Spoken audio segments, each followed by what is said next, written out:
Hi, Bobbi. Thanks for making time for us. You're the Managing Director of Shared Value Initiative based in Boston. I want to ask you a few questions, especially about the Purpose Playbook, a new tool that was released in May last year.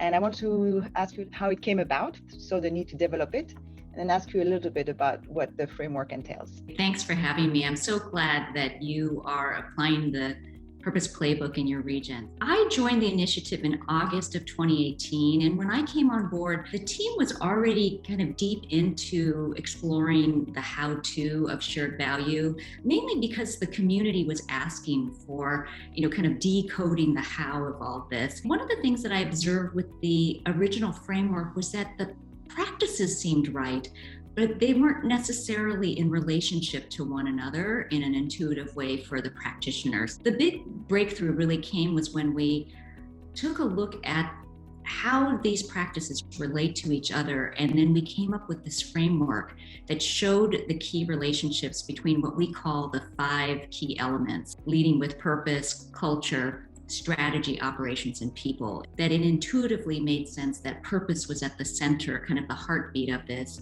And it sat in this container called culture that helped to enable purpose. And then that strategy, operations, and people are the practices that companies have to bring alive. And these practices are interrelated, and that's why they're connected with each other. You've evolved or using that framework now into a Purpose Playbook learning cohort. Can you explain a little bit how they complement each other or how one uses the other?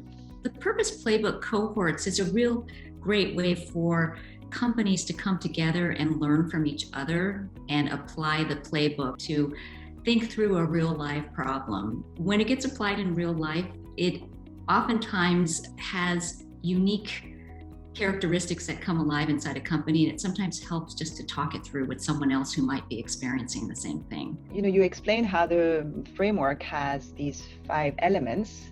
Then under each of the main practices, there's 9 sub-practices, right?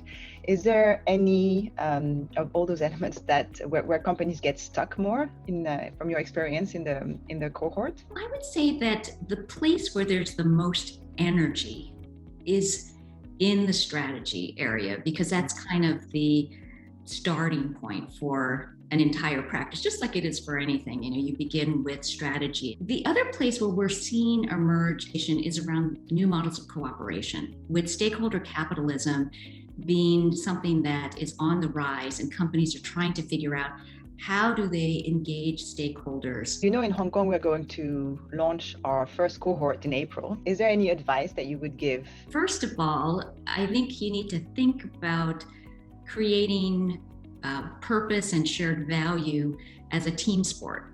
So really think about authentic collaboration. That's where really the power lies, is when you can work together. Also, that you start with a true stakeholder mindset. So you'll see throughout the playbook this theme of the stakeholder.